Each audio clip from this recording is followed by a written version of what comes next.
Welcome to Pratidwani, where we try to humanize science. I'm your host, GV Pawan Kumar. It is my great pleasure and honor to introduce you to my guest tonight, Professor Sudipta Maiti. Sudipta is a kind of a friend, philosopher, mentor, and also an outstanding scientist who has inspired so many of us to not only do good science, but also do it in the right way. And in fact, it has been a great pleasure for me to interact with him over many years. I've learned a lot, and I am really thrilled that Sudipta is joining us tonight. Welcome to Pratidwani, Sudipta. Thank you. So So it has been, Sudipta, yeah, yeah, yeah, it's one of Sudipta, the pleasures of doing science is knowing people like you. my pleasure, my pleasure. So Sudipta, we were going to actually start right at the origins. So please tell us where were you born, and when were you born, and most importantly, how did the seed of being interest in science was sowed in you? Please give us a flavor of that particular part. Well, I was born long, long, long time ago in 1964, and I was born in a town, somewhat nondescript town called Krishnanagar in West Bengal. But at that time, actually, my parents were living in Agra. My dad was a Oh, nice. prof. He was a Hmm. professor of agriculture, and he himself was a farmer's son. And I think it left a deep mark on him, on all that he had done, bore that background. Growing Interesting. up, of course, even as a little kid, I was never, neither me nor my sister was ever pressured to study, but we were sort of inspired to think rationally. And that I Hmm. think has stayed till now with me. And the room was the house was full of books. He was an avid reader, and we bought all the books that we wanted. And I still remember going to book fairs with my dad, running out of money and wanted to buy something, and he runs around, catches somebody who he knows, borrows money so that he can buy that thing from the book fair and come back with things. So books were all over the place, and that's a real privilege. We He was a professor first in a college, then in university, and my mom was a housewife. So, of course, it's just about middle class living. He rode a bicycle all his life, and but we had no dearth of books. And when he wanted to play, also we didn't have any dearth of playing equipment. So those things were there. But growing up, as I said, all kinds of books were there. Nothing was really forbidden. So I remember reading things that probably as a young kid I shouldn't have read at that age. Different things: literature, art, science, everything. And you could always engage him in conversations. Nothing was too stupid. And all this sort of had a strong effect. And not having to study in a particular time or anything. But at the end, you would be you would know that he expects you to do your best. That's all really. But nothing that will ever come out very succinctly or very overtly. So introduction was to science was through those books. In fact, I don't know about other. So we didn't grow up with English at home. We always spoke our mother tongue, Bengali, and most of the books were in Bengali. Though he read books which I also sometimes read in English. Um, so there was this wonderful set. It's called Children's Encyclopedia, but it was nothing like an encyclopedia. It was one of the most wonderful science introduction to science series of books that I could find. It was written in as a series of both the history of human race, history of the world, history of science. Everything was put together in, I don't know, about 10 volumes or so. So in Bengali, we used to call it Chotoder Bishwakosh, which translates to an encyclopedia of science for children. And that got both me and my sister hooked. I wish I could go back and thank the guys who put that together. That was just wonderful. And then that's sort of the first introduction that you could actually think about how the world came along and actually reason about it. Both the fact that you could reason about it and the fact that there are lots of things which are unknown still. These two very important things got drilled in my head when I was young, just from these books. And I think this still is something that drives me. And I try to tell my students and that the other two things, the fact that we have been given this enormous power in our brains and through the development of science, that you could explain the world in principle, but yet there is lot remains to be explained. And it's a Explain. joy Yeah. to find out that some explanation that was provided 10 years ago is actually wrong. This sets this apart from other belief systems, let's say, where you're supposed to believe that something is right and has been told you to be, you know, that has been Fabulous. said right, and you can't question that. So that was an enormous joy. That, I guess, a bit of rebelliousness, that you don't have to obey anybody exactly. Hmm. That got drilled in. That, and then when I grew up a little more, Scientific American, and we had some of those lying around. Those are borrowed books. We didn't have money to. I knew that we didn't have money to actually subscribe to Scientific American, but there was some local library, and my dad used to get those things. As I said, they never asked us to read any of those. He, in fact, read some of those, but we also read some of those. I remember still reading about the architecture of the DNA, and that was really striking. And the fact that you could think about how things come along, how heredity comes along in terms of very mechanistic things. These things open up and copy themselves, etc. So that's sort of my introduction to science. Other thing I must mention, my dad's younger brother, who used to also stay with us and study in college. So we used to have this wonderful thing called load shedding, huh? So Hmm. which is power cuts, and you had Yes, nothing yes. much to do, right? I don't know if other parts of India had grown up with it, but we grew up with it. It was hot and it was impossible to study in the candlelight or the lamplight all the time. So my young uncle would take me up to the rooftop, and he knew his stars. So he'll be lying down on a mat, and he would point out the stars, etc. He knew a little bit about the stars, things like that. And that was the other sort of wonder, that we are so small and the world is so big. Yeah, I think this is sort of randomly, but my father never told us to be scientists or engineers or doctors or anything. But turns out that I am. Yeah. This is fabulous, and also the fact that you had, kind of scientific mindset ingrained already in your kind of environment, probably would have had a very deep impression on you, right? Because I think, uh, because if it becomes part of your livelihood in that sense, where you actually have not just something externally imposed, but something becomes part of your life, that really goes a long way, probably. Yeah, and my sister also was an inspiration, and was one of those households where the gender didn't matter. Matter. And Nice. my sister was also sort of expected to do well in her studies, and she was very good. In fact, she was the only one who used to call me a fool because I would not be able to do some maths that was easy for her, and occasionally I'll request her for her help. And so it's nice. But my mom was very religious. We grew up with idols at home, Hmm. regular pujas and all that, and which was all wonderful things we partook of. Yeah. See, So that makes also very, very interesting life, right? Because that amalgamation of scientific kind of way of looking at it, but also deeply embedded in a cultural environment, it's actually probably the best of both worlds.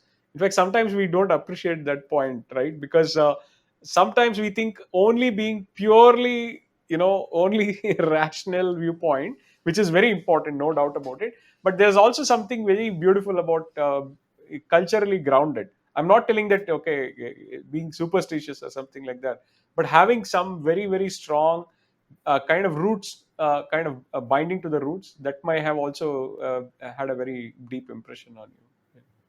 yeah, absolutely, and all kinds of people. My grandma used to tell stories from the mythologies, and Hmm. in this place called Krishnagar, where she Hmm. lived, and we'd visit her occasionally, and there'll be big Durga pujas. In fact, Krishnanagar has a different big puja called Jagat Dhatri Puja. We'll all have fun, have prasad and all that. Yeah, it was. You grow up.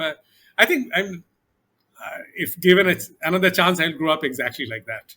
It was a nice township. It was a university township, but also very open, lots of different types of people. It was fun.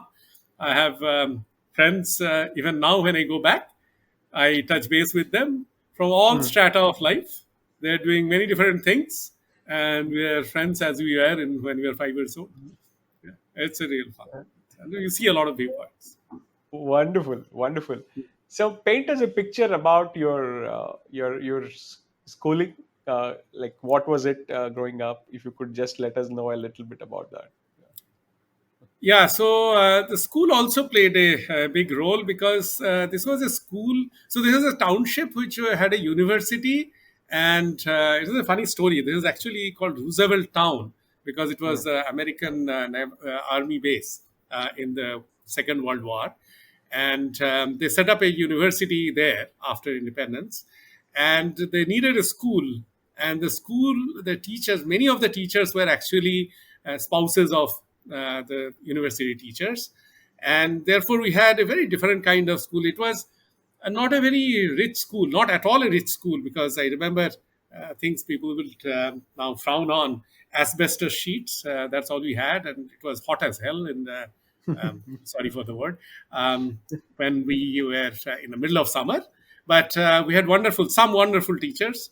One maths teacher I remember came in the seventh grade or something and gave us the geometric proof of the Pythagoras theorem, and by drawing on the board and asking us to measure the squares that you can actually put on the triangle. That was electrifying.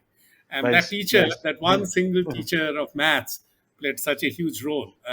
He was with me teaching me maths till my 12th standard, and asking us to do different things, different projects in Hmm. school, maths projects. I remember talking to somebody without understanding much because we had a play on imaginary numbers. But he used to come up with these things. Yeah, so teachers play such a huge role. It's just amazing. And especially teachers who expect you to do a little better than the textbooks.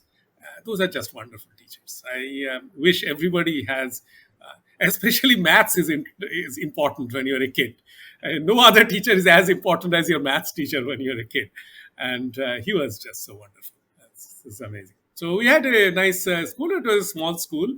And those days, not in a big city, there were no pressure about these engineering entrance and all that.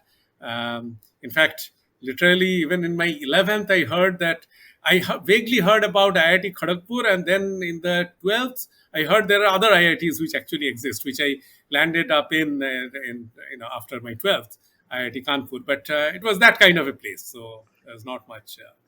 We'll come to the Kanpur part of it as we move down the chronology.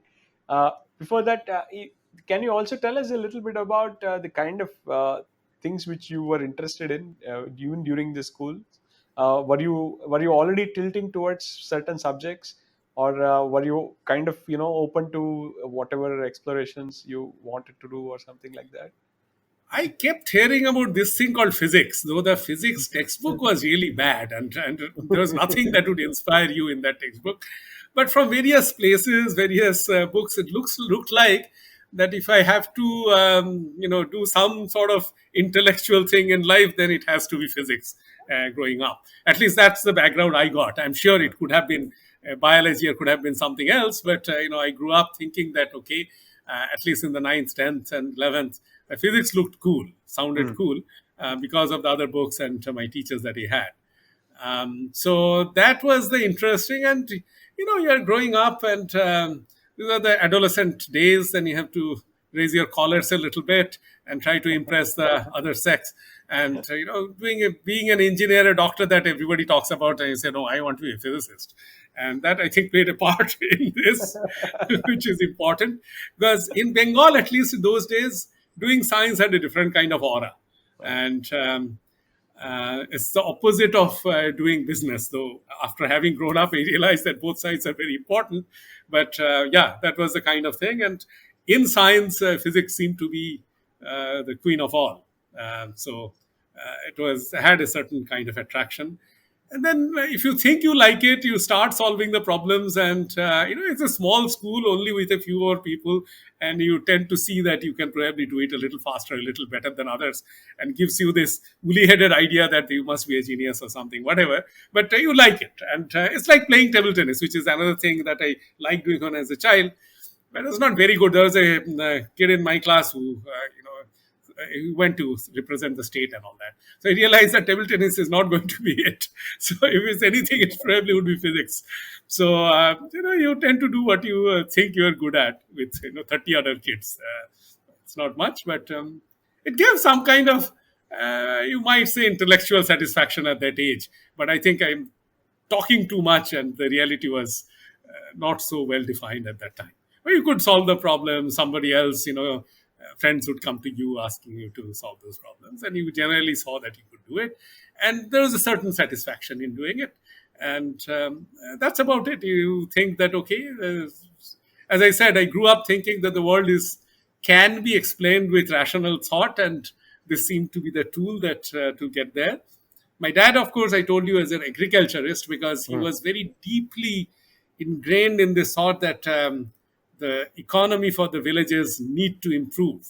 And he was a very passionate. He grew up very, very poor in a farmer's family, and not having enough to eat, and that sort of made an indelible mark. So he used to talk to me that no, you need to do something useful. Like, you don't have to be an engineer, doctor, whatever. But do something useful so that people can, if you think you have half a brain, then you should try to make sure that you benefit others from it.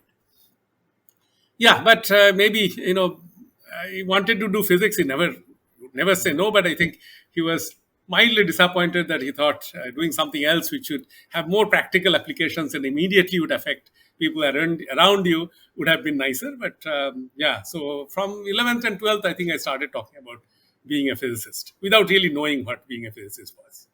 Yeah. Fabulous, fabulous. It also kind of looks like your father had a very deep impression on you, right? Uh, Both in terms of intellectual life and probably also, as a person, probably he would have influenced you a lot. Yeah, he was very hands off, and there are other characters, I must say. As I said, my maths teacher, who was Yeah, wonderful, and and there were others, but he did have. He was a very smart guy, one of the smartest guy I have seen, and have roamed around the world, meeting a lot of smart guys. So that was very obvious, and he did have that influence. wonderful, wonderful. So then you're also doing your 11th and 12th in the same place, or did you move out of that place anywhere else? Uh, No, I was, I had a horde of friends. Okay, so I never wanted to leave. So usually, if you did well in your 10th, hmm, 10th boards, hmm. then you are supposed to go to Kolkata for, some more better schools, etc. So I did fairly well in the 10th and could have gotten into any school, but I resisted that strongly. Okay. And my dad sort of suggested it, if you want to go. When I said, no, I don't want to go, then he said, fine, whatever you want to do. And I stayed back the same. Well, that school didn't have a 10th, but all my friends went to the neighboring school, which had a 12th plus two. So Okay. we're still in school, plus two. Yeah. So tell So us a little bit about your kind of initial transition of how did you make your mind to go to IIT, IIT Kanpur specifically, because it is probably one of the most sorted of places in India to do education of any kind, even including basic sciences, especially at that particular point of time. yeah, If that you are particular like a point of time I yeah, was going to say. yeah. Could you please tell As us I a said, little I bit about didn't know about IITs very well, but we heard about this place called Presidency College in Kolkata. And that was where the intellectuals went for physics. Okay. So I thought I'll try to go into and enter into Presidency College.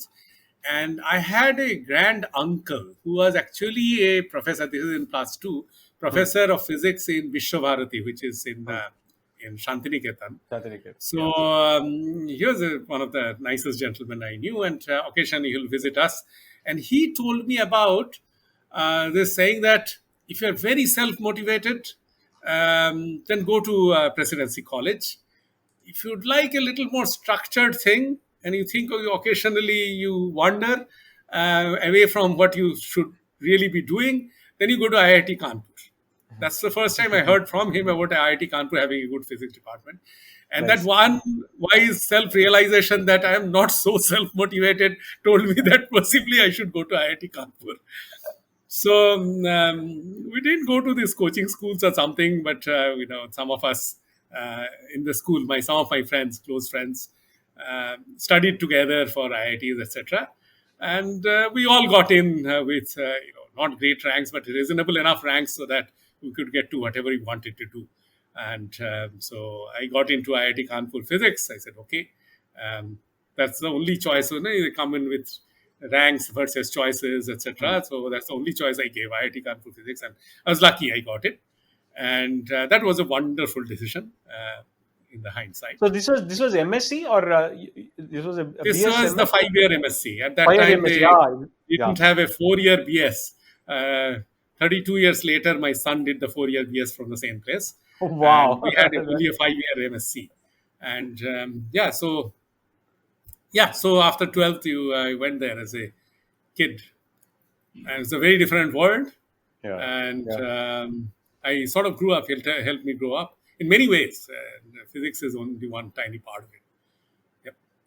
See, So, this is one thing remarkable, which I feel about a lot of people whom I have also spoken to on Pratidwani, especially people who have had training in IIT Kanpur, even IIT Kanpur physics department, and going on becoming, let's say, ecologist, like a biophysicist like yourself. Uh, so many people who have started with this very good foundation and have diversified and actually also taken that knowledge and really opened up new avenues for themselves and also some interesting directions of research. Was there anything which was there in that system which probably propelled you, or at least initiated some kind of an interest? Could you please tell us a little bit about that? well, other than the normal fact that what IIT Bombay is now used to be IIT Kanpur, so you're with Mm. very, very smart people. Yeah. So more than half of the first 100 rankers used to be in Mm. IIT Kanpur. That is one thing that you see, that you suddenly think that you're the smartest kid around and you realize that you're probably not. And it inspires you to do well. But I think more than that, what really helped was that for the first time, we were treated as adults. That was had a kind of a system where you are treated as an adult. So whatever you are doing, you are responsible for it, and you are treated with respect, and you're given a lot of freedom. What we got 40 years ago now. I think people in IIT Kanpur undergraduates have less freedom now. So it's an extremely free campus, extremely egalitarian. Um, you know, your teachers will come after the class and sit down, pat on the back, sit down for a coffee, and talk about things. Being at your level. I'm not advocating anything, but smoking with you, giving using curse words. It suddenly told you that you are amongst adults, you are treated as an adult, and therefore whatever you do, you are responsible for it. And you have to be their equals, or try to be, so that you can discuss physics or the course and why some problem was hard for you, etc.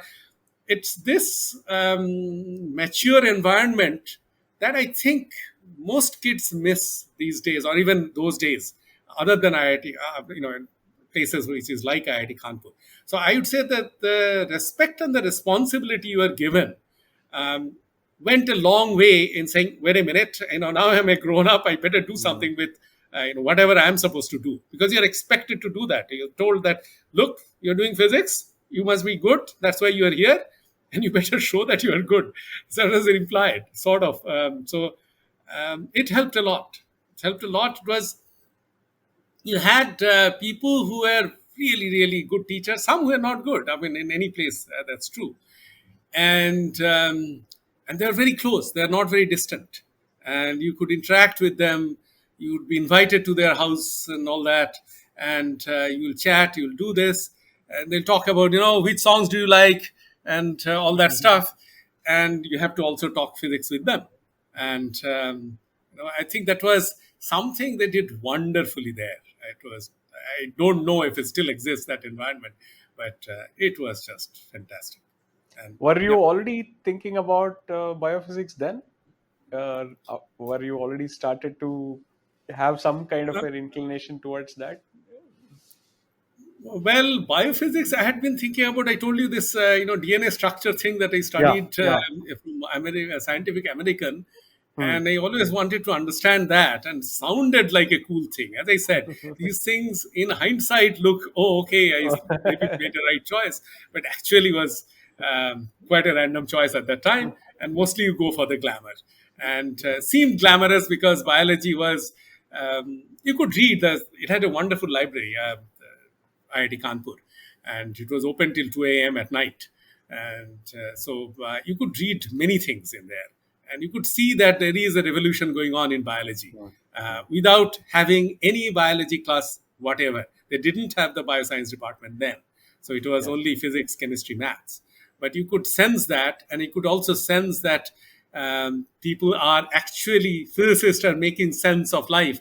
That was electrifying. I mean, life is something that is almost by definition we grew up thinking is um, not really even definable, not even possible to be very reductive about it. And yet the physicists are making, thread by thread, opening it up. You could sense that there's something going on, and you could put a little brick somewhere in that edifice that was being built. So yes, we didn't have any biophysics course really, and we didn't have any biologists in campus, but we still knew that biology was undergoing a revolution. Hmm. These are the 80s. So, 60s, 70s, 80s, lots of things. There are things called molecular biology that's spreading everywhere. Um, so I think that I knew that I wanted to do something to do with experimental Hmm. physics. So partly, because I met many people, some of which were definitely brainier than me, and they were struggling with this physics thought. And it Hmm. looked that the only problems worth solving were very, very hard problems. And you decide that, okay, I must pick a problem or two which there is a chance of solving in your Solving. lifetime. And that seemed like biology had no dearth of such Hmm. problems. Yes. And things like cosmology and all had become really hard. And things like standard model were already getting set. And to be able to go beyond that seemed hard. So it was kind of also a choice that seemed like, I have the joy of attacking some problem which has a chance of getting solved, played a part of it. Wonderful, wonderful.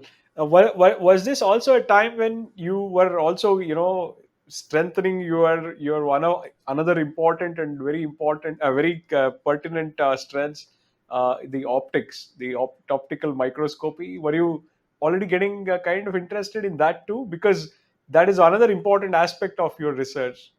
I just am trying to pick that part of your initiation. Yeah. Um, Lasers looked interesting. I mean, come on, Hmm. you're growing up a kid and you see a laser, it's mind blowing, right? And we had people working on lasers, and I remember Professor Banshilal, Hmm. one of the practicals we needed to do was to build a dye laser, to put a dye laser and pump in with another laser, and put two mirrors reasonably parallel to each other, so it starts lasing actually. That was electrifying. So lasers, and then there's a Professor Parasnis who was doing holography, and we had to do a practical in holography. This is another wonderful thing. I think in IIT Kanpur, perhaps in other places, I don't know, Hmm. they had Hmm. very modern practicals that you could actually, you are reading the textbooks and you are deriving the theory, and you actually look at it happening, and they're good enough that they would help you do it, and it actually works. Okay, Nice, so nice. that's something that that really helps. So I think I knew that I wanted to be an experimental physicist. I mean, these are toys that I would love to play with, but whether I would do something with optics, I don't know. But I was impressed with lasers. Hmm. Yeah. So Very, very and by interesting. Yeah. So, so you had a kind of a very nice kind of 5 years in Kanpur, I suppose. You also explored a little bit of the place there, did you? Or you were a very Nobody has studious? very Were straight you? 5 years in IIT Kanpur. You know, Uh, we we'll not get into those details, but there are lots of fun parts. I was disciplined for something, etc., etc. So it was, as I said, it helped me grow up and yeah, made yeah. friends who are still there, and so very, very good, closest friends. And that's the camaraderie, the loyalty, the sense that beyond reason that you are friends or somebody, and all those things. Reading poetry, reading literature, getting introduced to. So as I said, I grew up in mostly reading Bengali books. So I Mm, had friends in the wing who had read, you know, Come Down with Joseph Heller or mm, Catch 22 or lots of other things. And you get introduced to those and you become, I think, more of a whole of a human being in those years. And that's nice. So lots of things we did. Yeah, it was really wonderful to see also. I think mostly what you also learn is people who don't think like you, don't behave like you, and didn't at all grow up like you, grew up in a little village in, let's say, in UP and Bihar, could be actually really wonderful human beings without talking the same language as you. I'm not talking about language like in English, but language about life and all. I grew up somewhat privileged in a professor's household. And there are people who grew up in the hinterlands of Bihar, some of my best friends, and their worldview is completely different. But the fact that you could go in that and find that they're actually wonderful human beings was, I think, the best thing about being in a hostel when you are 18 plus. And mm. I'd recommend it to anybody. So the Absolutely, positives and absolutely. the negatives, but to know how human beings vary. I remember funny things. So all these people who would speak good English and all that would look down upon these people who came from the hinterlands, and that lasted about 1.5 months because first after first 1.5 months you had your first midsem, Mm, and mm. out comes the results, and the average in mechanics is like 1.5 out of 15, and it turns out that a couple of people who got 15 out of 15 are those village bumpkins. And then you make a beeline in their room saying that, "Bhai, please explain this to me." And the whole power equation changes. So, yeah, it was wonderful growing up, not just learning physics and knowing that human beings can be Fabulous, different. fabulous. Actually, this is such an important point what you mentioned, Sudipta. The perception of people just by the superficial aspect sometimes is very deceiving, right? Because a lot of times we tend to make judgments not just only in the childhood, but all the way even to the adulthood. That sometimes that really actually takes us away from the actual core of a person's ability. And probably you would have also seen that even in while we make judgments of students and also colleagues and peers. And this is a very important point what you're making, and a very pertinent one too. Yeah. And so it has turned out. I mean, we all knew our ranks, and some of Mm, the people who could barely pass are mm, now the most successful ones. And if you look back and ask why, and you realize they had parts that were not just appreciated by the system. That's it. mm, You know, mm. some So correct, it's so just so correct. obvious. So Yeah. yeah, unfortunately, our education just values one thing, Mm, mm, and but there are many other dimensions, and which helps you both being successful in career mm. and also being a great human being in many ways. So Absolutely right. it has Absolutely. very little. In fact, sometimes some of us think back, very little relationship to our all India ranks and all that. What ultimately turned out. So yeah, and just add, those guys had their beliefs also. They knew Yeah. that they were good in some things, and Nice, turned nice. out they were. Absolutely. So within that particular peer group, were you also thinking about your future? Was it kind of a thought process which was already there in your minds when you are thinking about what to do next, uh, and where to go next, etc.? Yeah, this was more of a what did you say? Just flow with go with the flow kind Ah, of thing. Everybody would be everybody who had some reasonable grades would appear for the GRE and will go abroad for PhD.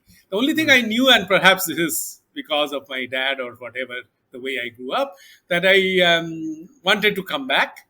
But it was also obvious from studying physics in IIT Kanpur at those times, the best of the science is being done mm, abroad, not in India. So I knew that I had to go there to get a PhD or something, and I knew I would be an academic at that point in college, um, perhaps even earlier. But anyway, so yeah, as I said, everybody was going for the GRE. So one fine day, I filled up the fees, appeared for the GRE, and I landed up. I knew at that time, I think I wanted to do lasers and all optics by the time I graduated. Five nice. years is a long time. Ah, And yeah, I got a few calls and I accepted one from the University of Rochester, which used to be a very good place for optics. It optics. turned Yes, out yes. that I didn't graduate Mhm. from there. I moved because of my particular interest. But Ah, yeah, that's where I landed up. And that was fantastic. one whole different ball game altogether. Yeah. So we going to come that to that part, various parts of your kind of the higher education. First, tell me the transition of going from Kanpur to Rochester. Like, how did you feel? And I assume you also probably worked on proteins when you went to Rochester. And tell us. I went to Rochester. Of course, it's like the American system is that you have to first Yeah, do the first year of courses and pass the quals and all that. And going to Rochester was kind of a culture shock because foreign was really foreign at those times. yeah, When yeah. my son went for his PhD, he didn't find, he knew how to go to a supermarket and buy things. Okay, that he grew up with that in Bombay. But I didn't. I remember standing in front of the supermarket wanting some little bit of rice and hoping that somebody will come up and show me a few varieties and give me a kg of rice. And nobody was there to do that. So I felt homesick and all that. But I Uh, also knew that I have to go through the initial phase. Excuse me. yeah, generally that It's is also usually very the important yeah. Hmm. to find good friends. Hmm. Um, and being from India, to find some few good desi friends who we Hmm. could have some chicken korma with, try to cook it, etc. It was important. It was psychologically important that you found some friends. Excuse me. And I was lucky, I think, most places that found good friends. And so it was lonely and yeah, but you go through it. So the Hmm. first, I would say, first semester was kind of a little rough. Also, the cold and everything Hmm. was very foreign. And I must say, it was wonderful because it was so neat and clean and everything, and the highways and the cars zooming past, all that. But there was also a bit of loneliness that sort of grabs you. Yeah. But then, about a semester later or something, you sort of find your grounding and go on with it. So Rochester Wonderful. overall was wonderful. Ah, Uh, yeah, and but the loneliness sort of grabbed at me. So I got married to my childhood sweetheart in a year. So I took her there while I nice, was doing a nice. PhD. It was a very good decision. I could see other people feeling very lonely, but it was a very good decision.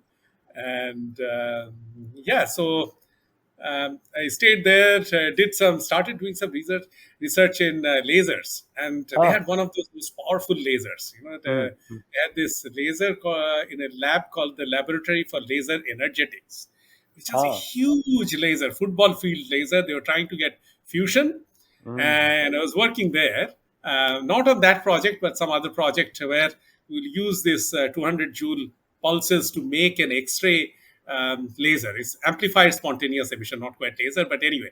So this is a laser that used to fire once in 20 minutes with countdowns. Huh? like rockets go Nice. up once in 20 minutes, twice in an hour. So there's a room full, I mean, a football field full of Marx bank capacitors, Okay. which will provide the energy for that laser to go, because it's a very inefficient ND Hmm. glass laser. And I remember, it's 1980s, right? There was a guy in the second floor, and he was doing something on a laser table. So this main laser is not a laser table; it's a football field hall, right? And that guy was saying that I'll make a laser that is more powerful, at least instantaneously more powerful than that laser power. And he came up with this thing that we kept hearing. He has his grad student called chirp pulse amplification. Hmm. Hmm. Okay. And later on, you know the name. That was Gerard Moreau Hmm. and Hmm. Donna Strickland. Domestic Which there. Donna was a few years senior to me, but Oh she was still wow. there when I was there. And they came up with it and said, look, it's femtosecond lasers can be now millijoules in energy, and because of chart pulse application. So lots of things happening. And there was a professor who was trying to do wake field acceleration of particles. So my own research was not really going very far Hmm. for many reasons, but these other things were happening, and it was wonderful to be in an atmosphere like that. So yeah. Wonderful. So, which also means that you are a part of the Institute of Optics thing, or were you in the other department there? I actually was in the physics department. The Institute Hmm. of Optics is in the next hall, Oh, and I okay. was part of the physics department as a physicist. But many Hmm. physicists worked there. Okay. I also had wonderful time being a TA for two very good optics professors who were actually professors of physics. Hmm. Hmm. So I learned a lot of things from them. Though I was TA for the basic mechanics courses. Once I was TA for Leonard Mandel. I don't know if you know that Wow. Mandel. Yeah. Who doesn't know Mandel if you are working Yeah, in quantum um, optics? he was very very Mandel and Wolf. serious guy. Yeah, Yeah. but I was a TA for him, learned a lot. And my first maths course, so you had to take maths courses and all that to pass. One, 8 o'clock in the morning, in comes a guy who's Emil Wolf. So he Wolf. taught us maths, mathematical methods. And I still remember him saying, so I knew about the book Optics Hmm. Hmm. by Born Wolf, and Wolf. Hmm. Born and Wolf. And I remember he had a dry sense of humor. He told us this, that whenever he goes for a conference, somebody or other will come up and say, are you by the son or grandson of that famous Wolf who wrote the book? Because Yes, nobody would it's so believe, Max Born and Born and Wolf must be two contemporaries, right? That yes, he yes. can be still alive and doing things. So yeah, so Wonderful. we had wonderful people who had done got a lot of good stuff in optics. So optics was very much Yeah, part yeah, of the game. because Though I was not part of the Institute of Optics. yeah, because that is evident in the kind of work what you also do, because there's such a strong component of optics, but very nicely used for biology based questions and other things. So in this particular time, are you also kind of getting interested in very specific problems? Because I see that you also gradually moved away from that place and moved into a slightly different kind of place, and to do very interesting work further. Could you please tell us about the transition phase and why and how it happened? Yeah, so I think all grad students go through this at least once in their graduate lifetime, Hmm. which is nothing is really going on in the you try some experiments, they're not happening, and you realize that somebody else somewhere else has better equipment to do those and doing a better job of what you're trying. But of course already looking at proteins. Okay, we're looking at proteins, and but the lab I joined was not a very well equipped lab. Hmm. How funding situations is this Hmm. and that. And you think that what am I doing here? So I stuck around for 3 years. I was doing it there for I was there for 3 years. Hmm. But then I realized that, and a very good part was played by seniors in the lab who came and said, look, you're still young. You seem to be somewhat motivated. I think you should look for other places. And Hmm. the guy I worked for was actually wonderful. He said, okay, if you want to go somewhere, let's make a clean break. I'll give you a reco to go somewhere. Hmm. At that time, you start reading. So I was interested in proteins, in biomolecules. And the femtosecond spectroscopy became the buzzword those days in the 80s. And I was not doing that, but I wanted to do that. And I found this guy called Robin Hochstrasser in University of Pennsylvania. So I did go Pennsylvania. around looking for who is doing the best stuff, and somehow convinced Robin to accept me. So I accepted. I did a university transfer to University of Pennsylvania. Oh, that was Wow. uh, um, very different. Periodically you are encountered with people who you suddenly look up and say, "Okay, I'm really a small guy." And I remember meeting Robin and feeling that because first day after I joined, I moved from Rochester, and after 3 years. And I knew that I had already probably lost 1 or 2 years of my career, but still wanted to move. And Robin says, "Okay, I have to give you a project. So, yeah, this is the project. You have to look at the hemoglobin and the femtosecond spectroscopy of that. But before that, here is this table and here are these parts. Why don't you make a picosecond laser? And then maybe in a month I can talk to you and you start the experiments." I know nothing about making lasers. It was like scary as anything. And I said, "What is this guy saying?" And he would just show you off the deep end. Yeah. And really, that a month later he will ask you, "How far are you with that?" So you begged your seniors to teach you some things, horrid times, but they also, sort of build a little bit of steel in you, and you Yeah. get the confidence that, okay, there's something that I can perhaps do. And see, the thing that has stuck with me till now Mm. is the fact that when I was scolded for opening up a flashlight, and the flashlight after that didn't work, my grad school mate was fixing his dad's car because he was 16 and dad's old car. He said, "Okay, if you can fix it, you can drive it." Wow. This is such a big difference. Difference. Such a big difference. And he was, the guy who was working with, the postdoc in lab, was every way so much better than me in fixing everything, doing everything. And it sort of was scary. And I realized that this is what it was. But somehow they're great people. I'm still friends with them.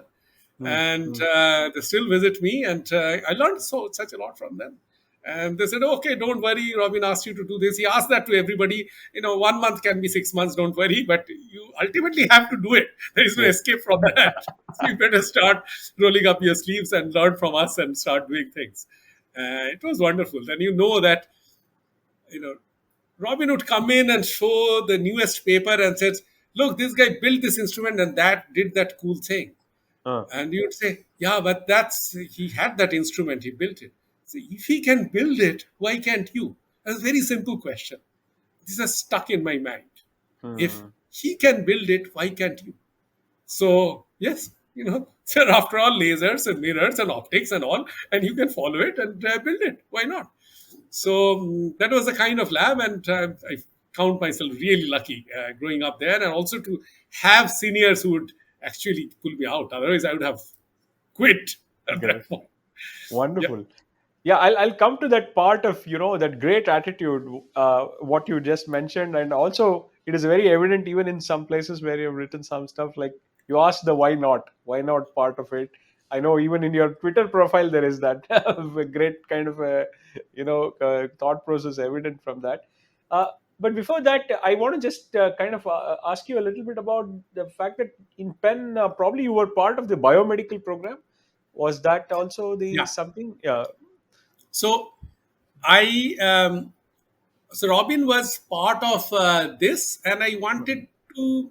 So there was a department of chemistry. I was a Mm, physicist, mm, so I mm. was scared of chemistry, I must say. So in IIT Kanpur, beyond the first year, I avoided all chemistry. You could take courses and still graduate without much more chemistry. It's an irony of life that I'm heading the chemistry department in TIFR now. But I avoided it like a plague, and so I could either enroll in the chemistry department or I could enroll in the biophysics department, which was part of the medical school. And that let me do some quantum mechanics and such courses. Some courses, of course, I could transfer credits for, but we could do things like NMR and all. I could figure out by opening the book, and this is something that if I put my mind to it, I can solve and do. While opening an organic chemistry or synthetic chemistry book scared me really. So it was more a necessity of passing courses and how I enroll that determined where I do go. But that department was also wonderful. It was part of the medical school. So they had a lot of very practical things going on there. So head of my PhD committee um, was already 80 plus at that time, I think, or nearing 80. Was still a very active guy, and he was doing research in finding out that at age 80 or so, if you do exercise, how does your muscle, whether your muscles regenerate, muscle mass that you have lost, and why, what kind of signaling happens. And he was Nice. one of those famous guys. You may have known his name. All biophysicists know this guy's name was Britton Chance. Uh-huh. So Okay. Britton Chance was the guy, and so this told me that you could look at practical problems, and there's a big hospital. Penn had the oldest medical school Yeah. in the U.S., and there are lots of these. There's a lot of give and take between doctors who are also MD PhDs. Mm. Um, so I wanted to primarily do this protein biophysics kind of stuff, but being associated with that sort of appealed me because people were asking questions which are more rooted to practical problems, and I could make the connection. I was working on hemoglobin, Mm. and this thing they're doing that how muscles actually get slight injuries, and that signals more muscle mass to form. Those things, people who are doing wonderful protein folding stuff in medical school, all those sort of helped me grow up. But it was a good No. place to be. Great. Great. So you also had to take courses again there, or your Rochester courses got Yeah, transferred there? luckily I could transfer most, Ah. but there are courses like NMR, etc., that I didn't do before. Biochemistry, Mm. and I discovered a little bit of biology and chemistry through Stryer and such books. And I had to take a biochemistry course. I had to take maybe 4 or 5 courses there to when they would tell me that yes, you have passed the So quals kind of thing, and you can go in. I always wanted to ask this, Sudipta, because it's also a point of reference and a very important kind of motivation for a lot of people who have had basic training in physics. In fact, including myself, who also at some particular point of our kind of careers, we also looked at some problems of relevance to maybe biochemistry or something like that. uh, that is actually a great way of utilizing some knowledge in physics, especially experimental physics, including optics and microscopy, and also bringing some relevant questions, let's say from molecular biology and biophysics. uh, how does one really go about exploring, because we are now talking at a stage where you really are building those foundations. What was your thought process? How did you really you did mention about some very important books, Stryer and other kind of books. What was that phase like? Because you now have IIT Kanpur physics background, Right. and now you are taking it to problems which are of very high interest in even in molecular biology, biochemistry. How did you bring these worlds together? So I think it goes back to originally wanting to do biophysics, which is Mm. you read a little bit of biochemistry. I would encourage all physics students to read a biochemistry book, Mm. um, because something like Stryer, because Yeah. it lays down where all that life is about, life's molecules are about, in terms of things that we do know. And you realize looking at those that A, there are things which are not known, which are very, very worth knowing. Mm. And B, that the training as a physicist, I'm not saying that you'll be able to apply quantum mechanics to everything or anything, Yeah. but the sort of rational, logical thinking about many things, diffusion, this, that, Mm. whatever, um, it sort of prepares you for solving, taking on some of those things. Yeah. So I'd rather learn quantum mechanics when I'm 20 and not when I'm 40. Mm. And I'd rather learn biology when I'm 40. And if I have to do it in certain order. It looks like there is it's a gold mine of beautiful information, and a lot of things that you read, they will say it's not known. And you say, Mm. oh, this is not known. Okay. And it has such importance in how life works, and Absolutely. you cannot but be mesmerized by the fact that life is such a thing that here is a brain that's trying to comprehend how matter was created, is sort of coming the full circle. That's something. If you at one point you think of how the universe is and how it was created, etc., and how that's one frontier. But the other Mm. frontier is that universe finally evolved into a human brain, which is trying to comprehend itself. And this other route has so many little things that you can explore and say that, okay, this part I understood. And so, as I said, it's also something that you read Hans Bethe, and he once Mm. his famous quotation is, "I thought I could do that." Mm. So he took up challenges, which are obviously Hans Bethe like challenges, but he Mm. also looked for challenges he thought that he could solve in his lifetime. Okay, Yes. how the sun Yes. burns and things like Yeah. that.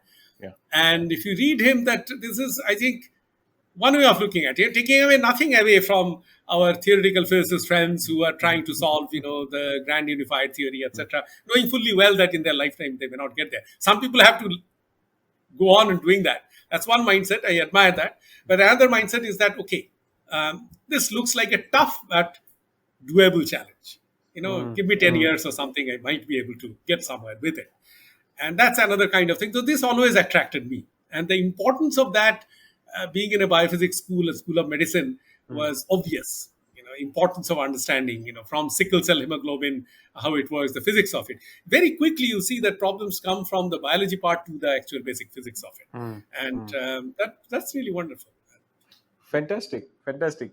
So, which further takes us to the evolution of your own work. Of now, the fact that you are now finishing your PhD at UPenn, and UPenn is a really big school, as you mentioned. It has stalwarts in various different areas.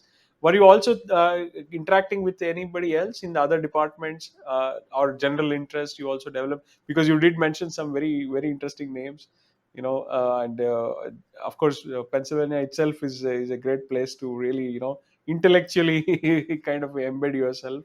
How was your time? Just paint us a picture of that. So yeah, we did interact. Grad students, all departments, grad students had a Friday afternoon beer session free, Mm.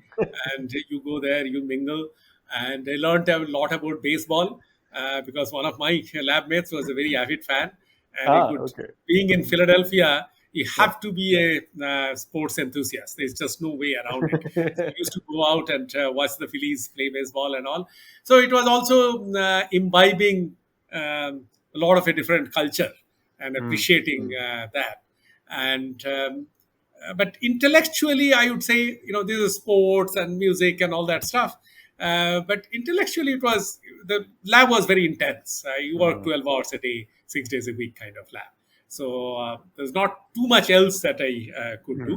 We could relax, and as I told you, I was already married. That really helped me Yeah. through Yeah. because the at pressure points it's a high pressure thing. I Mm. mean, no doubt about it. And I could see people who sort of will go off a little bit because it's tough to handle. And I was lucky Yeah. that I already had kind of a center of my life. And she was, of course, my wife was also had also started doing her PhD. So it was tough. But at the end of the day, finding each other, I think it's sort of gives you a grounding and a balance that helps you get through the rest. And Absolutely. yeah, and we had friends, and we this is the time that you start driving, buy an old car, used car, and go to wonderful places because America is for Yes. drivers. Yes. So Yes. wide open roads and go to places. I bought an old used Nikon camera and did photography, all those stuff. But there's Nice. nothing very seriously. If you ask me, Mm. did you have a very serious hobby? Mm, like acting or things that some of my mm, friends did. Not really. mm. It was more of a relaxation than anything else. There was really only one thing, which was You the mentioned science. about Hans Bethe. I also kind of see now the connection, which kind of I can preempt, because now you make another very important and very big transition from your grad school to the postdoc days to probably, in my opinion, one of the greatest, uh, optical microscopist and biophysicist, and perhaps, as you call in his obituary, as an experimentalist. You went to Watt Webb's lab at Cornell. Please tell me about the transition and paint us the picture. Tell us about the guru of optics there. I need to be grounded here. I can always tell you that I knew all about femtosecond lasers from Robin's lab, and therefore this is an application of femtosecond laser multiphoton microscopy that this guy was coming up with right at the time I was going to graduate, and therefore I picked him. That would sound very nice, but I must also be honest and tell you that my wife had gone a she'd finished her master's in Drexel, which is in Philadelphia. We stayed Hmm. together, and she did well, and she got into grad school in Cornell. So I knew I had to get to Cornell. I mean, let's let the truth be told. Then I found out that Cornell had a lot of good places, good labs, and found out that what Webb was there is doing wonderful stuff with femtosecond lasers. I decided that that's the place to go to. So yeah. Wonderful, wonderful. One of the aspects, in fact, anybody who has had some exposure to that kind of a research also is kind of mesmerized by the both the depth and the breadth of the problems what Webb really had.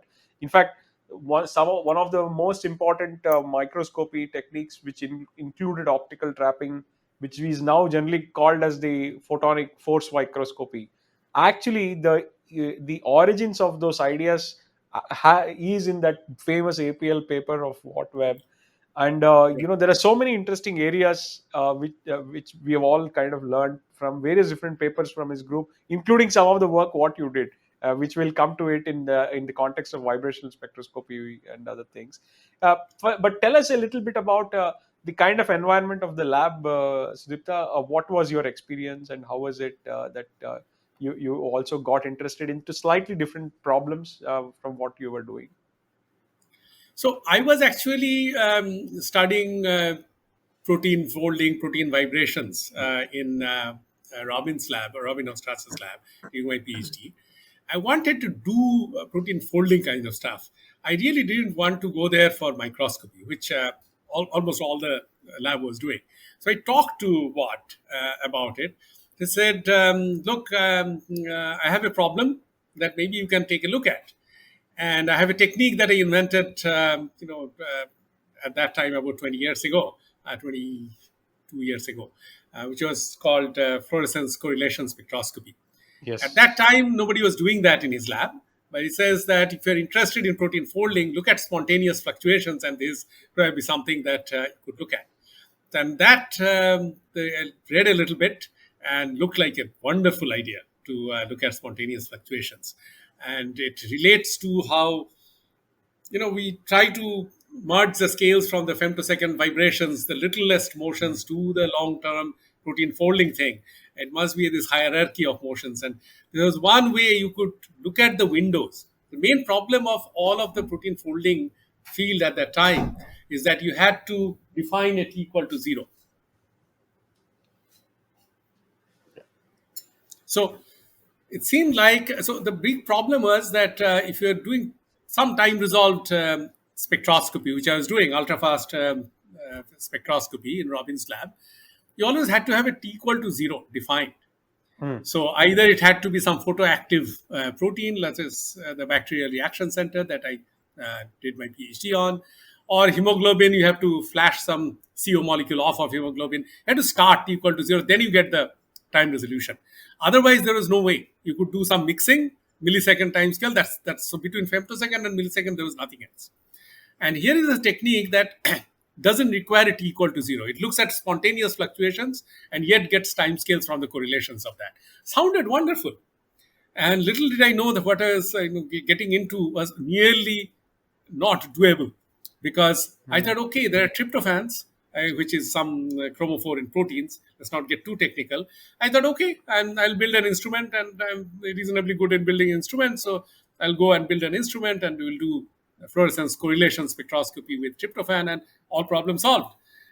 And wasted a year learning that there are certain kind of fluorophores you cannot do this technique with, because they're not long lived enough. They photo bleach very quickly. So you're essentially, this is the heart of all single molecule spectroscopies, that which later got Nobel Prize. Well, unfortunately, one didn't get it. But you really have to have signal from a single molecule in order to correlate, because it's autocorrelation. And the tryptophans are not just bright enough and stable enough to do autocorrelation. So I built all kinds of stuff with all kinds of laser, and failed and failed and failed. And then I decided I'll try something else in the web lab. And he was wonderful. Failure. This is a lab where there was enormous resources, because he had just invented these microscopes and all, and the NIH and all were giving him anything. In fact, laser companies were letting him borrow femtosecond laser, saying that do something with our laser and put it in a paper. So enormous resources. So he didn't really care if we were productive, as long as we were trying to do something. Do something.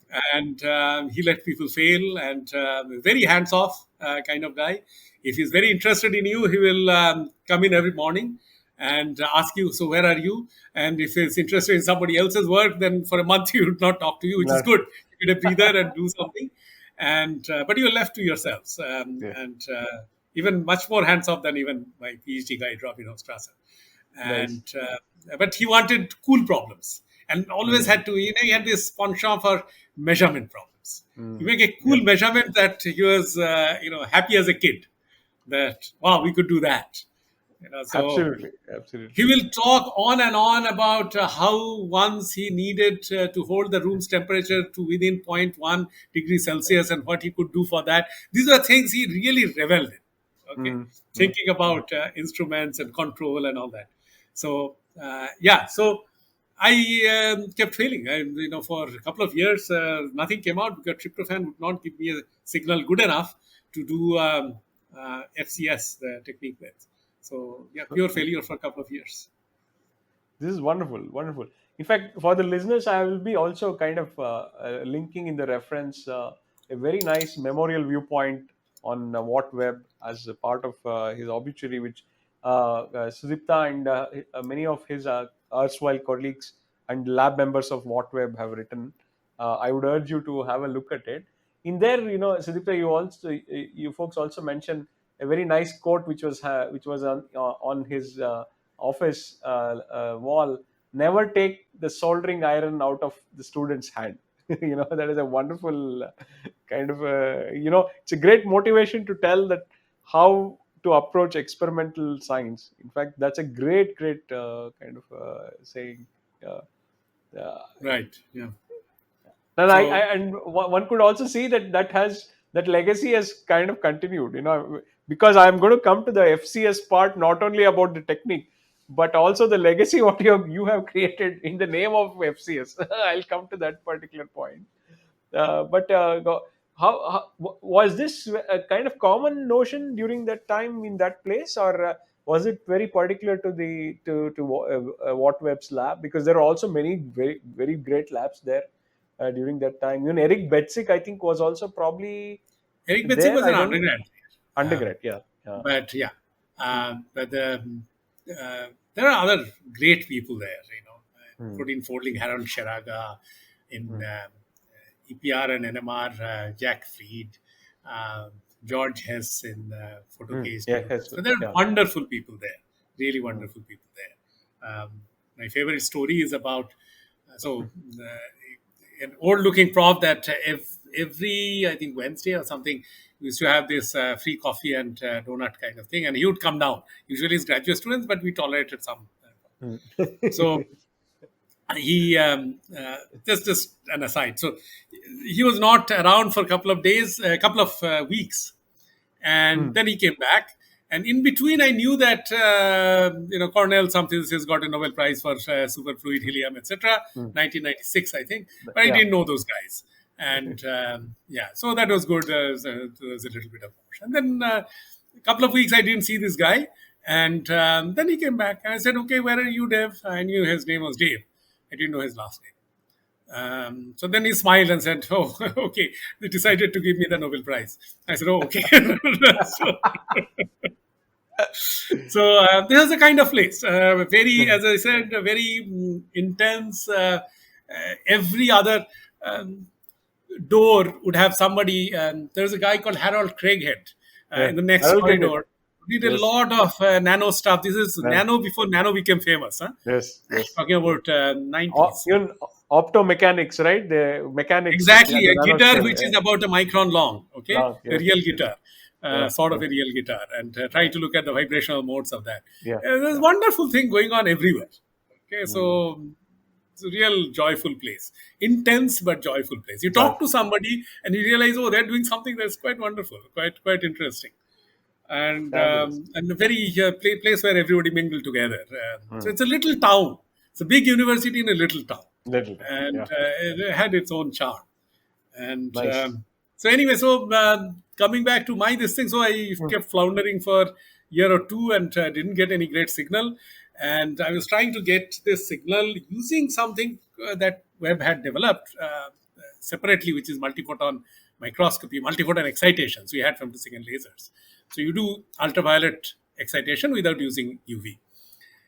Then it occurred to me, somebody mentioned that there are molecules in the brain Mm. which everybody wants to look at, but nobody can look at, and it's called things called serotonin, Mm. which look like tryptophan, which I was trying to look at in proteins. I said, okay, maybe serotonin will have better signal. So tried doing getting excitation emission from serotonin, and it had to be one more photon up, photon one Mm. upmanship, as somebody called it later. Mm. So two photon is what Webb was doing. I said, okay, I'll Yeah. do three photon, and we'll excite Mm. tryptophan, and then of course serotonin. Serotonin had a lot more signal. Of course, I didn't get it in the beginning. So days after days in dark room trying to look for signal. And I had a friend called Ed Brown who'd come in and sort of console me for lack of signal.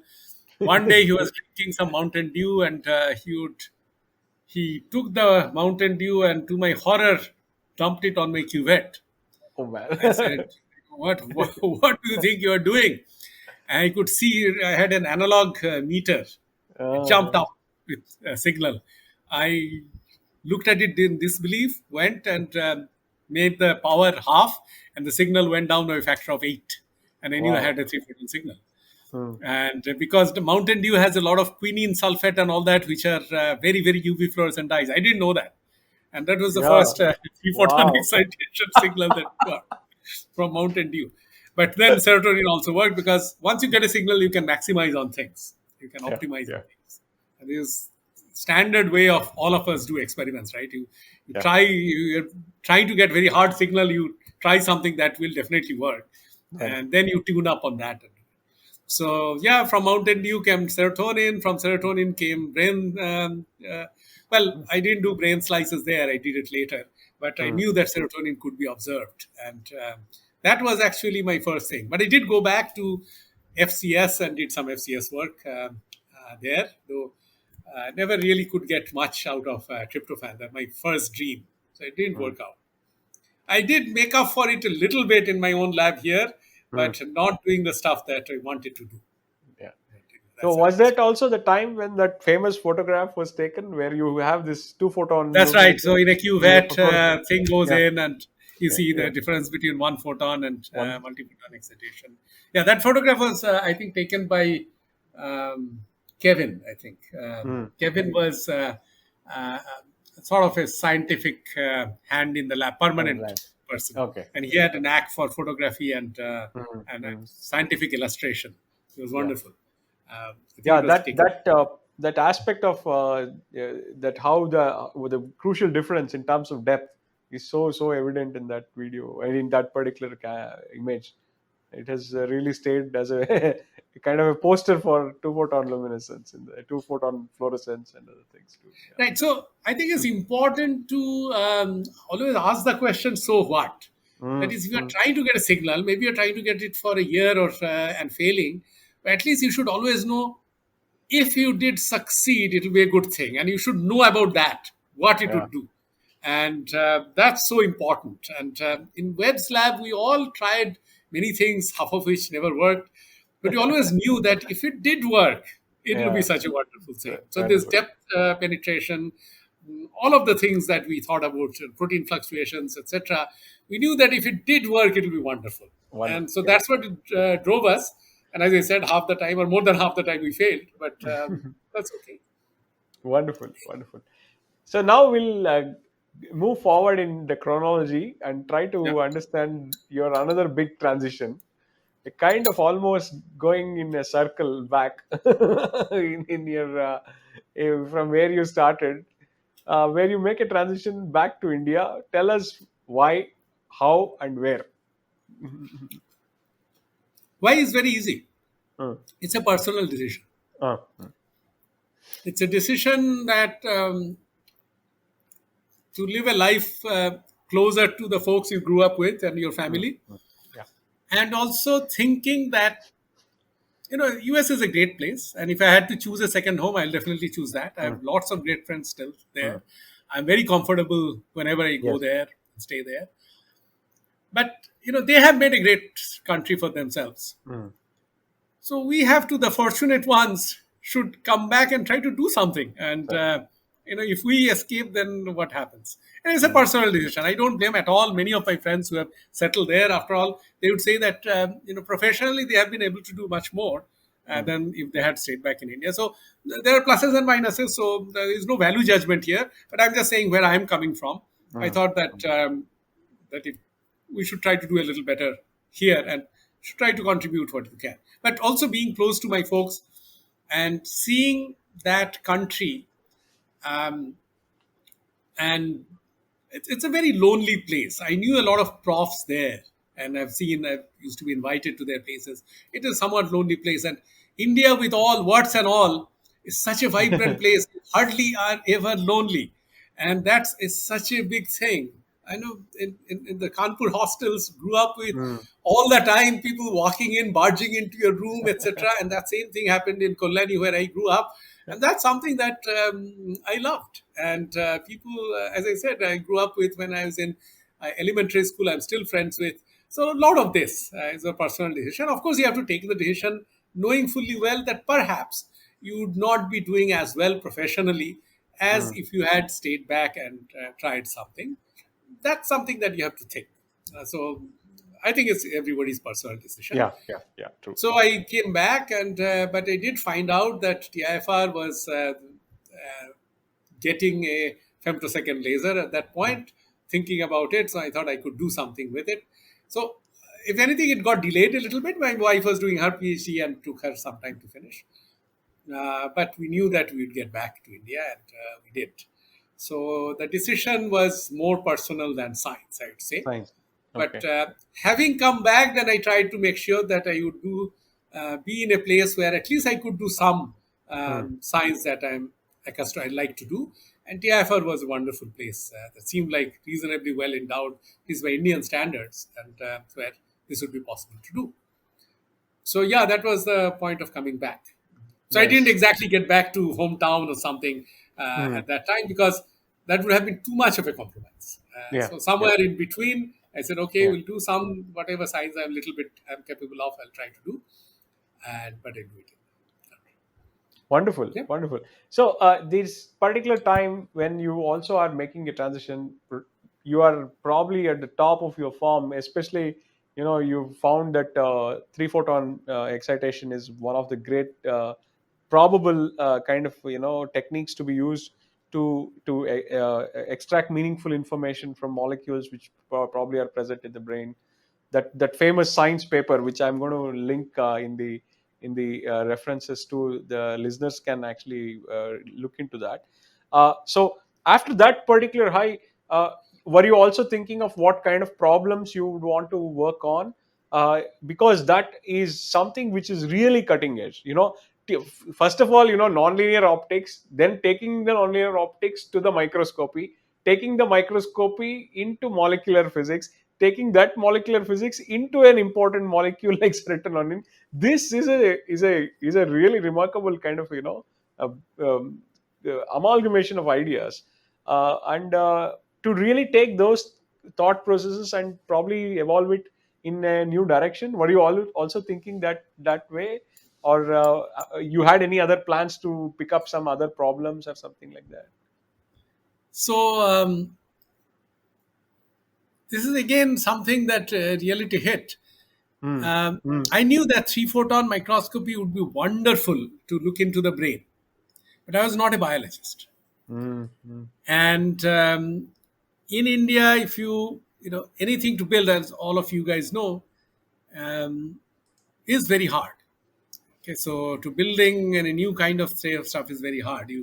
You suddenly realize you need an extra prism, and it'll be 6 months at least that used to be to get it. So it's a very hard thing to do, and you have to put all your efforts into building one, Hmm. and which you did.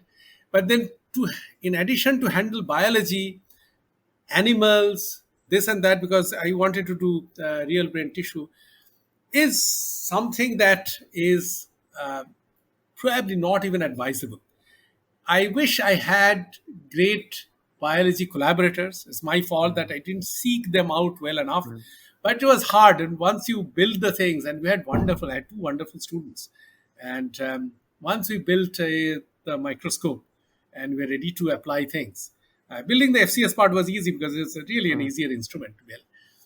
And we had hard time getting proper samples, trying to do it ourselves, and the progress was slow. We ultimately did what we wanted to do, but at a pace which is probably three Hmm. times less than what I would have liked.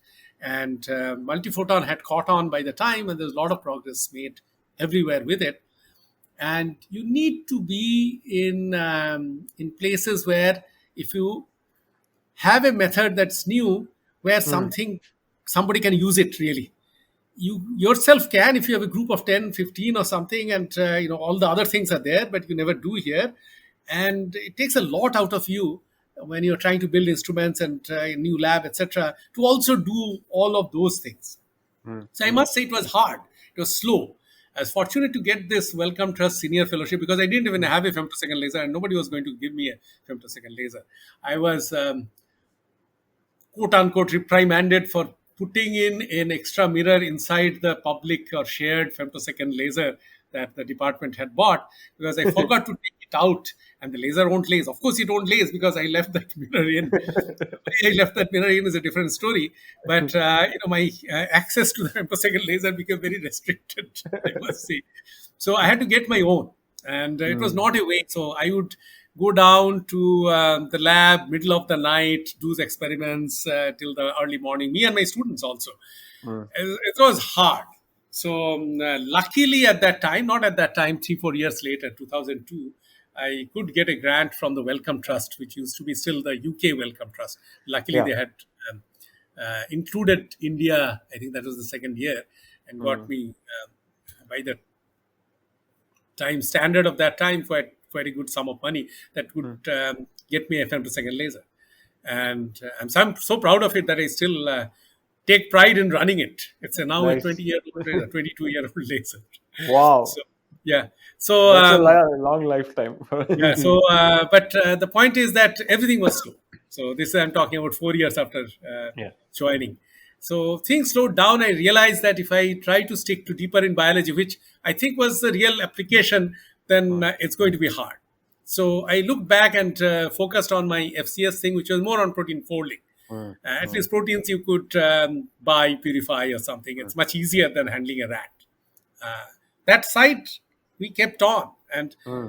some of the best people in my lab who have done rat dissection, brain dissection, were physicists. There are physics PhDs who were joining me. This was Nice. another wonderful thing in TIFR that they could.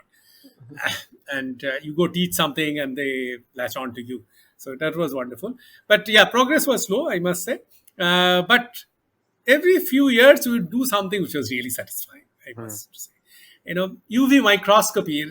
We always thought that we'll look at the brain without staining, without giving it extra molecules by its own colors. And it's really glorious in UV. It's just that you cannot use UV on it because neurons die. And here is a technique that he co-invented, that could do that. mm, And mm. so it was really wonderful that we made this whole map of serotonin in the brain, and the areas that people knew from their dead tissue staining should have serotonin lit up in our live slice map. That was really something. They're doing this high tiling, high resolution map, two of my students, and I was expecting that. I knew where the parts of the brain where serotonin is, and as we came to it by this was a translation stage on which, so this is tiling. So you do high resolution imaging, and the part came and it slowly started glowing. I said, Nice. yes, have it. Nobody else has ever looked at it. Like And you that. can do it because the neurons are still alive. You can ask them to talk by throw some salt in it and a KCl, and you see the thing slowly disappear. So it was wonderful. It was just, the fact that we could look at a slice of life with colors, and that nobody else could. But this happened, I say, it should have happened 3 times more rapidly. It did happen, but it was. Wonderful. So for listeners, we are recording this as audio, but when Sudipta was describing this, I could see that enthusiasm. He was literally, jumping off his chair. That is the infectious enthusiasm he has for a lot of science he does, and which also motivates us a lot. Coming to the motivation aspect, Sudipta, one of the most important, initiatives you took was to also kind of put together some of the people, like-minded people who are interested in photonics. You also actually started one of the first kind of photonic initiatives, because long time ago when I was in also a new faculty member, I got an email. It was a delight. So interesting and important initiative what you took. And another important, and what is now turned out to be probably one of the most important, hands-on experimental workshop, not only just relevant to India but also in various different parts of the world, in my opinion, is the conference which is usually called as FCS. FCS is a short form of fluorescence correlation spectroscopy, but it has turned out to be one of the most important meetings where you can bring together people who are interested in building instruments and also doing very good science with that.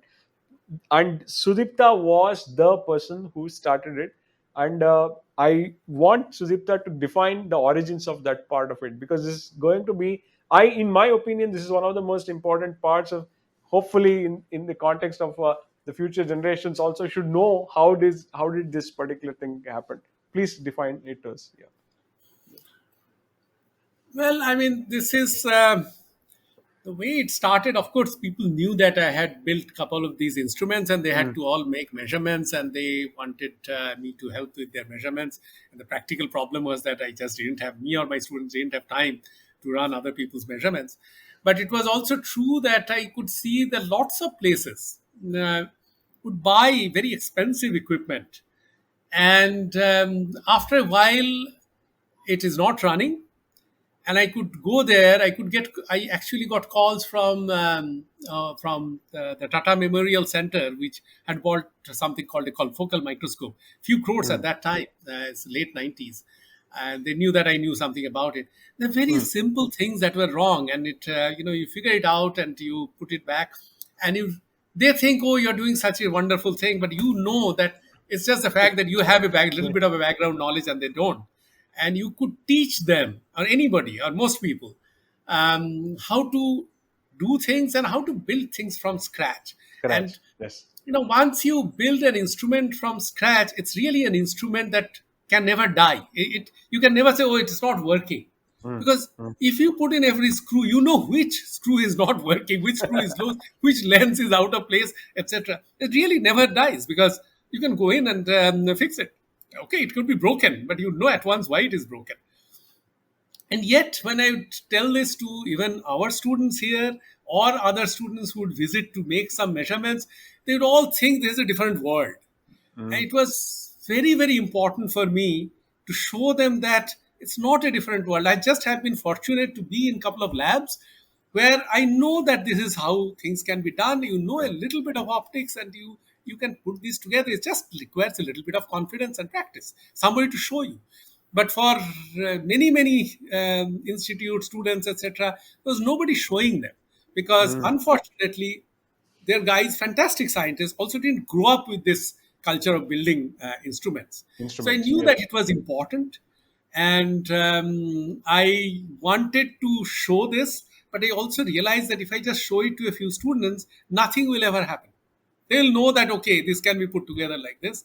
So it was a challenge. I scratched my head around for a while how to do it, and realized that they know, people have to build their own instruments and take it back to their labs and work with it. Then only they'll believe, and their students and their associates will believe that this can be done, and this could be a revolution.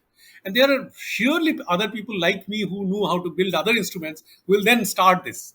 Mm. So this was something that a very remarkable lady from the government, who was visiting us for. She was in the department of electronics.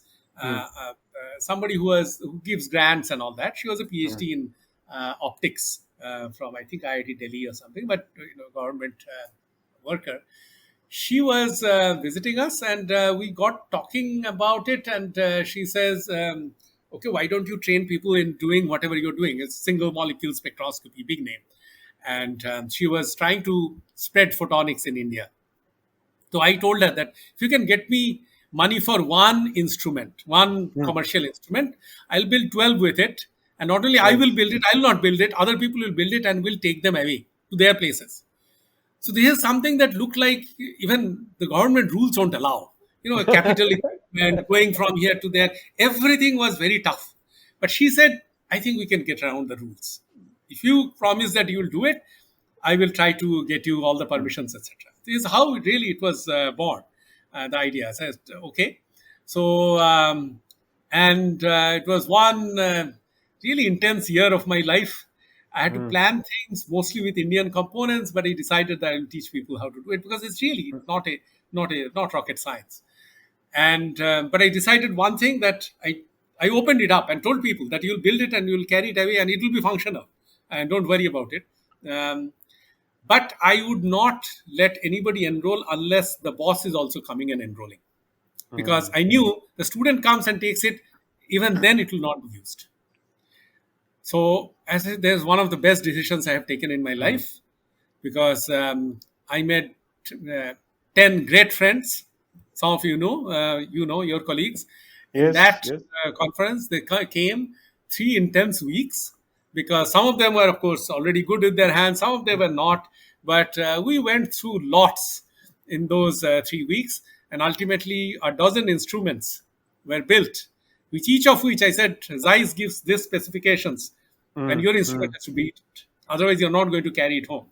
Yeah. And we did bond over those 2 weeks like anything, and Mm. working from 9 a.m. to well past midnight every day, playing with banter and all that. And I learned so much from them also. And suddenly India had 12 FCS spectrometers, and Wonderful. that was distributed in 10 different places. Two we kept Yeah. in our place, because we needed to see if something goes wrong, what to do. And the idea was to do it once, and then maybe meet a year or two, for 2 years later, just to make sure that everything is working and to Mm. discuss the science. So, and I had money from the Department of Electronics for Mm. holding two such meetings, and that Mm. I thought that's it. So, there are funny stories about it. Every day we had to figure out what is to be taught. So I was teaching. My students would build that part of it, and then 12 instruments, 12 teams will build that part of it. And they can't be in the class the next day unless they have finished it, which frequently meant well past midnight for some of them. And we're doing something. Some instruments were stuck in the customs, and we'll invent other things to do, etc., etc. It was fun. But anyway, at the end, we had the 12 teams which had really built these things, and it was just the joy of doing it together was something. And I must say, some of them have produced better science with those instruments than me I have done in my lab. And that's just so wonderful. Just so wonderful. And then now FCS is kind of household word, and Mm. other people have built it, bought it. Even students who haven't built it know that the basics of it. And after this too, I said, okay, now FCS is over. Other people know about it, and then nobody wanted to stop. He said, no, Yes. why stop? Let's build other things. And still going on. In fact, the next one would be in November back in in IIT Bombay, Bombay. back in Yes. Yes. Bombay, and we'll do something. We no longer, of course, have money to build 12 instruments, etc. But frequently we show how one is built, and people discuss. Even the companies are now so hooked to it because they know that they would get a right appreciation, because Mm. will drive down their big sales stock into actual things. And some of them love it because some of their instruments are really good. And Good. some of them love it that we'll compare, we'll do the measurements and talk about it. So the industry is solidly behind us. We never had to think about money. It mostly runs from sponsorships from private companies. And we always are three times, four times oversubscribed for the students. So you have to, unfortunately, if you have to do hands-on things, you have to limit it to something. So we limit it to usually less than 100, and many people five, six different stations where they learn doing things. But it has really gone on, and really other people have built other things. Uh, People have Roop Malik have done has Mm. done optical tweezers. Yes. Then AFM, the magnetic force Yeah. microscopy was built. Julio Fernandez, the Columbia professor, heard about Yes.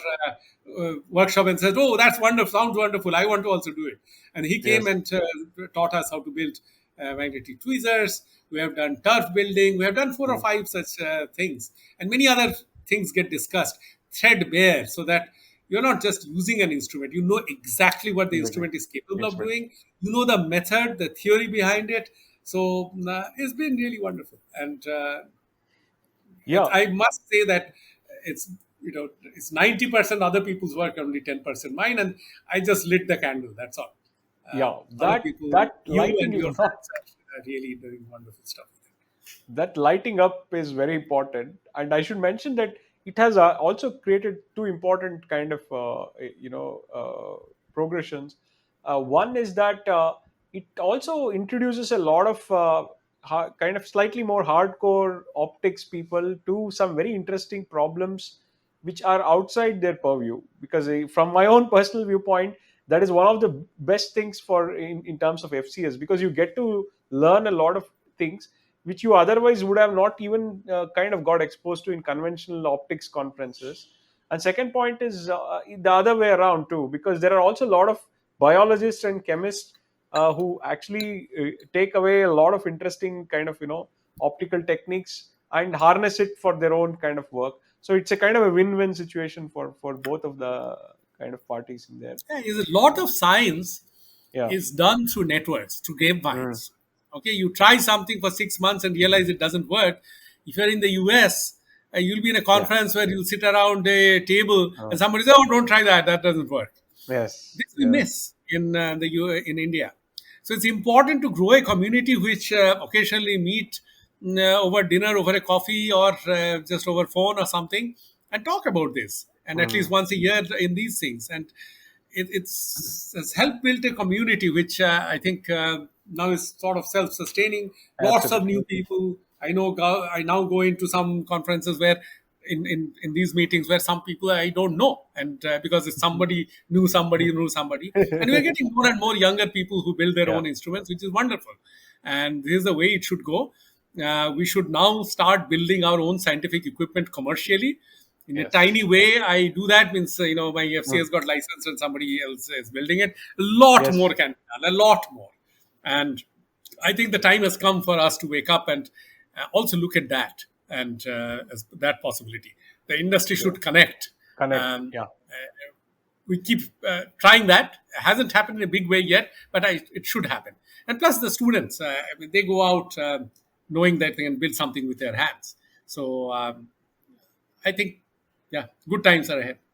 Wonderful, wonderful. That's fabulous. So now we have kind of discussed many aspects of the work what you have had been doing for several years. Now we'll come to the current moment of your lab. Two aspects which are very very noteworthy is your students also have done very well. So many of them are doing very well, not only in terms of the academic research, but also a few of them probably would have also branched out to a few other things and are doing very good stuff. uh, you also created a very very nice kind of ecosystem for and as a mentor to really encourage people to do a lot of things. Tell us about your current research, your group, and what are the kind of questions you are asking in your lab and things like that. Yeah. So the research, kind of research I have done, this you might say a um, little offbeat. I somehow don't like bandwagon stuff. I mean, there's a lot to be learned in a bandwagon stuff because usually, if something is starting to grow a lot and you latch on to it, there'll be wonderful science, I'm sure, that can come. Yeah. But I deliberately have avoided doing things which are buzzwords. That has its penalties also. You have harder time publishing, etc. But I have sought out questions which I liked, which sort of came out of my head and or my students' heads, and we decided. Luckily, TIFR gives you the freedom to do it. We decided that that's a worthwhile thing to go with. For one recent example, just was 3 4 years ago, and we are talking about um, biological membranes and how signaling happens. Signaling happens because you have proteins in those membranes, which are the signaling proteins, and this is how the whole brain works, etc. So we have this habit of every morning gathering around the board for half an hour at 10 a.m. in the morning. We do every day. All the people in the lab will come, and we chat about who is doing what, and something is not going right, or somebody has heard something, or whatever. Okay, so we chat about for half an hour, 45 minutes. So one of these meetings, it turned out somebody read a paper saying that this molecule serotonin, which is close to our heart because we can see it, and not many people can see it because there's a special microscope, that interacts with membranes. And that struck us somewhere because serotonin is a signaling molecule which goes to a receptor. Receptors are things which are designed by evolution to talk to signaling molecules. And this is the fundamentals of how brain works. Brains need to communicate, and this is the essence of communication, chemical Communication. communication. But it is not, it is in addition to interacting with the receptor, it's interacting with the membrane. And hardly ever nature, through billions of years of evolution, does something which makes no sense. It makes is completely off the way, and it happens, but there is no consequence of it. Always there is consequence. So we said there must be consequences. So we have looked at it, thinking about if serotonin interacts with the membrane, there are lots of signaling, secondary signaling that can be done through the membrane. The membrane is the thing that covers your cell. And Nice. over the last 3 years, I think we have derived wonderful things, understanding how serotonin and some serotonin-like molecules, some of them are actually drugs of abuse, may be working in the brain by affecting the membrane itself. Each of these things we had to come up with ourselves: what to study, what to measure, how to measure it. Sometimes it's AFM, sometimes it's optics, sometimes it's solid state NMR, whatever it is. Not everything we do solid state NMR is done with a friend, but we think about, we try to define the problem and say, okay, this is the problem, let's get to the bottom of it. And this is currently the passion in the lab. The other passion that we thought was this old problem of protein folding. Ultimately, we asked, a protein folding is cooperative, which means each part sort of recognize most of the other parts and they come together. It's not like, it's unlike a real Lego where pieces just fit. There's a three-dimensional kind of Lego which have to come together. Two parts coming together doesn't give it stability. The whole thing has to come together. So you then get stability. And a lot of people are so that means that a recognition element, each part is recognized by many other parts. And there's a challenge in pharmacological science mm, about finding molecules which are recognized by a particular protein. These are drugs mm, that you and I use. mm, And mm, it takes enormous time, a decade sometimes, to come up with a molecule that would be specifically recognized by a protein. That protein does something in the heart or in the brain or whatever. So then that's a drug molecule. Then we argued that if I just have to come up with a small molecule or a slightly large molecule that is recognized by a specific protein, why don't you pick up one piece of the protein itself? yeah. Use that as a decoy. Now, as protein biophysicists, I knew you pick up a part of the protein, it doesn't fold into that shape. But you use a lot of chemistry, a little bit of chemistry, and you can take a chunk and force it to that original shape. Now you present it back to the protein and ask, what is the protein doing? The rest of the protein. They don't have sense of identity. It's a molecule, and Mm, it has to mm. recognize that preformed part, and it does. It was electrifying. So we could put it to proteins called ubiquitin, and we could see it. But it's a general principle by which you could design a small, we call it peptide because part of a protein is peptide. Always design in half an hour, I'll design a peptide which will be recognized by that protein if the protein is folding. And then now I have in the lab candidate antibiotics which Mm, work in a very orthogonal principle to all other antibiotics.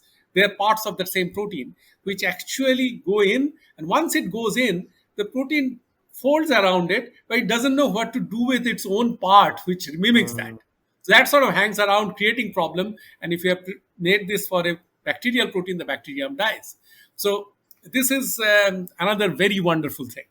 And yeah, so these are things, and there are single molecule tools that you have developed again to take up a challenge that in a solution, if you have oligomers, monomer, dimer, trimer, tetramer, it's very hard to separate them out and understand their properties. There's some problem that we have been working on for two decades now, Alzheimer related problem. We've just mm. come up with some solutions which I think are wonderful. But again, I mean, these are things, sometimes they're in vogue, sometimes they're not in vogue.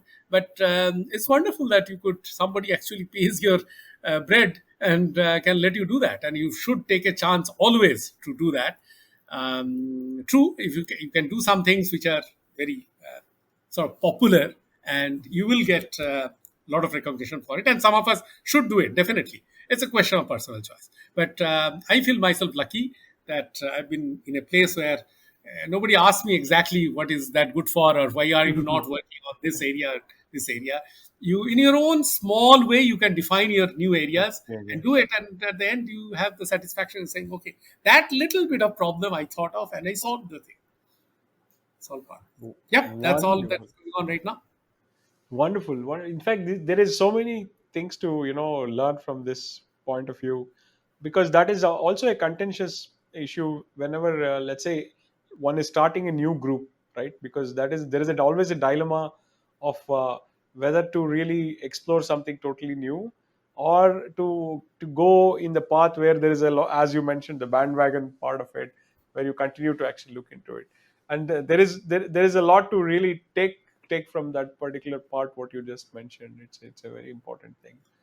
So coming to the mentorship part, since you have also interacted with so many good students who have also turned out to be mentors themselves now, what is your general principle, Sudipta? Because this will also expand further to science in India in a few minutes. But the mentorship aspect, how do you really take into consideration? What are specific points which you think are important? I think it's a bit of what I have seen work. The Mm, first thing I said in IIT Kanpur, you're treated as an adult. You are held responsible for your actions, and you are always given the respect that you can decide your own way.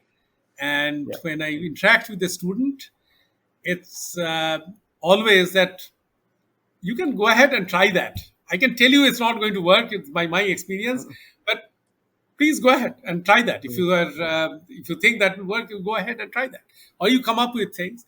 You think of things give them the, I think it's very important to give them the sense that the boss doesn't know everything. That's so important to tell them. And that gives them so much confidence. Confidence. So Yeah. you encouraged them to say, no, Sudipta, I think you are wrong. I think a lot of us nowadays we do it, but it's very important to do, because then you challenge them. Okay, I can be wrong, but you have to prove it that I'm wrong. And they know that I'll ask that. So they are prepared for it. They go back and read. I tell them, no, that, but if you are right, then this doesn't work. That limit is not right, etc. And sometimes I'm proven wrong. And I'm happy that I'm proven wrong because I learned something from there. That's it. The fact that we are all in it equal is a sense that you have to develop. I think science can only grow and be done in a very egalitarian kind of manner. There's no way that the boss comes in and tells you what to do and you go back and go to your bench and do it. There's no fun, and also it's not, I don't think it hardly ever gives rise to great science. So I think that's what it is. And a little bit of Robin throwing people off the deep end, asking them to build a femtosecond laser in a month, knowing fully well it won't be done, but it's still almost giving you the confidence that it's expected that you would have to do it. That a little bit of that I do, and also you know, letting people make their mistakes. What webs, Yes. never hold the soldering iron for them. That also is important. Of course, graduate students have a limited time, and all that becomes an issue here. But I think the way that we have evolved, the PhD system is evolved is wonderful. I think the only parallel I can see is the old Gurukul kind of thing that you read about in Ramayana and all that. And I think what has evolved as PhD is exactly that Gurukul, except that Gurukul probably was a little more hierarchical. Uh, And the one thing that I would introduce there is the lack of hierarchy, but the closeness. It's a family, and once you're a part of the family, I'm still in touch with my first students and yeah. all of them. And occasionally over Zoom, etc., some of us across ages get together and talk about things. And it's wonderful. And we, it's basically friendship and Yeah. growth. Same thing with my colleagues, same thing people like you. And I think Yeah. more than what you get out of science is the friendship, the joy of doing things together. It's really, I mean, it's big words to say, but you and I have done it, so we know. And Yeah. it's you go somewhere 10 years later and somebody comes from somewhere and says, okay, Sudipta, you're going to stay with me, you're not going to stay in that hotel. And you go and talk, have a beer or whatever. It's really wonderful. And I think this is the way to do science, at least one of the ways I could think. Fantastic. Fantastic. So, your thoughts on kind of science in India, because there is a very specific aspect which I would want to ask you to just give us your thoughts on. One is that there is a now also a reasonable push towards bringing instrumentation as an important part of doing science. And since you have been kind of one of the leaders in that particular field, not only having done in your lab, but also trying to also expand it as part of some kind of commercialization, and also training a lot of people. That is something a lot of people don't appreciate. It's not only just only about the commercialization aspect, but you also had giving your kind of expertise to others to also become self-reliant on instrumentation. So how should the Indian ecosystem kind of evolve? Your thoughts would be very, very beneficial in this particular point. Yeah, I think um, the commercialization is should be done not just for the sake of commercialization, but also to give the confidence that you can build an instrument that can beat the best instrument in the best commercially available instrument in the world. And if we keep doing science, which is okay, somebody invents something somewhere, 10 years later that becomes a machine, that machine you get, yeah. So depending on your creativity, you can still do wonderful science. There's no doubt about that. But some of us who have the knack of building stuff should actually start building stuff and show the world, because the world is changing. Look at what China has done. And you better get into the game and show that these things can be done. It gives so much confidence to our own students, our own colleagues, and also challenges you that this company there is making this, producing this, giving these results, and we need to do it ourselves, because not just scientific instruments. The scientific instruments, once you build, then the application oriented instruments will build out of that. You create a community like we have created together for FCS workshop and etc. You create little units which start building stuff and start making stuff commercial. You'll go from scientific to clinical and all that. We need that. We have to find our own. Excuse me.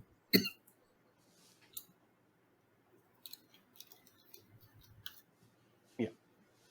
We need to go and make our own instruments, because that's a culture. Where are you going to get these people when you want to make the next glucometer, which doesn't have to make a pin prick?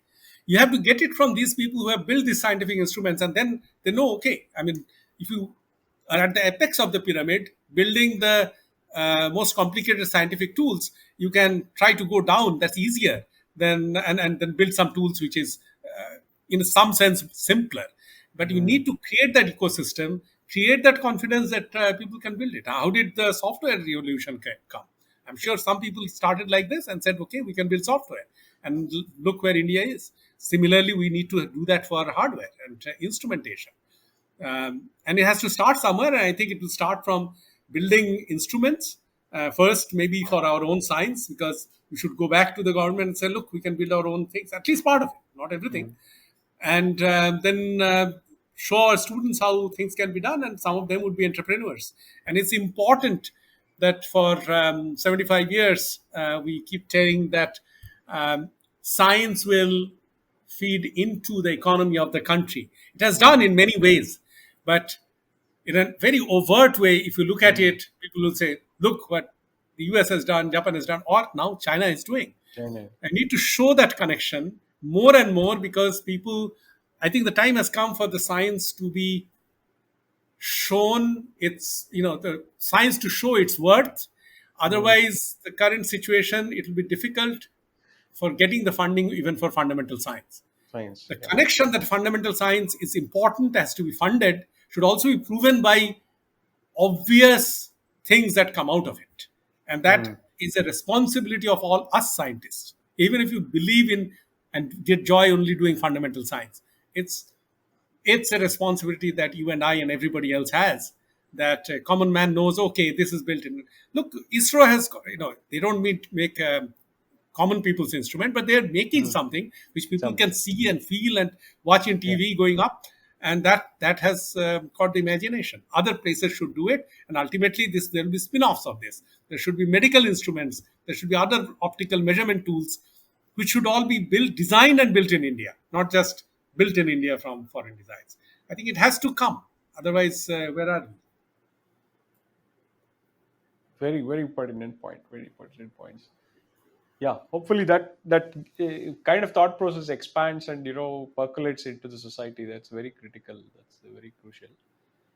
So Yep. now we will come to slightly lighter part of the conversation as we come almost to the end of the the podcast.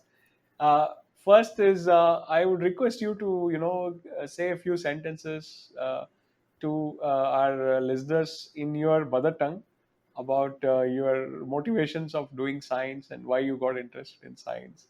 And this is one generally I ask the guests to talk in their mother tongue so that we get a gist of their thoughts in their mother tongue. So anybody who is listening to this, who knows the language, further gets motivated in doing science. Okay, I will see how much you understand of it. Yeah, yeah. I generally ask them to translate later on, but at least I can pick up few words. দেখো, একটা মস্তিষ্ক পাওয়া গেছে জীবনে, আর এটা এমন একটা জিনিস, এটাকে যদি ব্যবহার না করা হয় পুরোপুরি, এটা একটা সত্যি একটা ওয়েস্টেজ। সত্যি একটা ওয়েস্টেজ। আমাদের সব কিছু থেকে নিজেদের যুক্তিযুক্ত চিন্তাধারা, যুক্তি দিয়ে জিনিসের ব্যাখ্যা বের করা, এটা অসম্ভব জরুরি।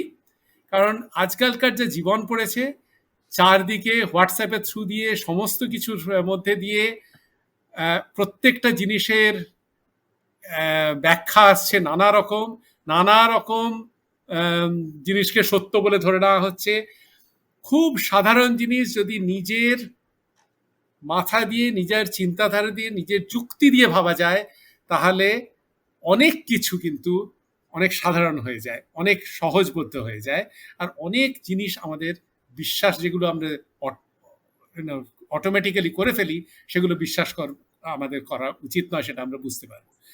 আমার ধারণা আমাদের উচিত আমাদের মস্তিষ্কটাকে ইউজ করা, কোনো রকম অন্য ওপর থেকে চাপিয়ে দেওয়া ধ্যান ধারণাকে ধরে নিয়ে মেনে নিয়ে সেটা করা উচিত নয়। একবার জন্মেছি, একটা মস্তিষ্ক পেয়েছি, আমাদের নিজেদের সবচেয়ে ভালো করে সেটার ব্যবহার করা উচিত, করা ফেলা যায়। Okay, I have said Wow. what.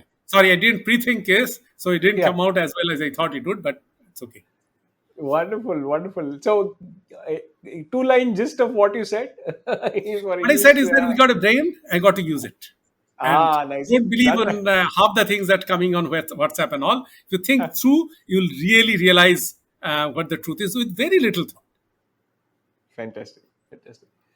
So finally, Sudipta, give us kind of a gist of how you relax. Because I know that you also, intensely think about research problems, but people should also get a notion of how scientists relax when they are not thinking about scientific problems. Any kind of recommendations in terms of arts, books, or any kind of hobbies you have, and any kind of suggestions you have for anybody who wants to just take something over and above the science, what you do, what really also interests you in terms of other than science. Um, Usual relaxation, of course, is chatting with friends and family. But my real relaxations come from somewhere which won't be available to everyone. My younger son is a special child. This is very personal. Every day I spend an hour to 2 hours with him, and that's really something. It gives me a perspective on the world which is very different, and lets me handle a lot of things in my regular life, having that perspective, and it's really wonderful. Beautiful, Yeah. beautiful, beautiful, absolutely beautiful. And any specific art or other things, you music or something I you listen to like? music.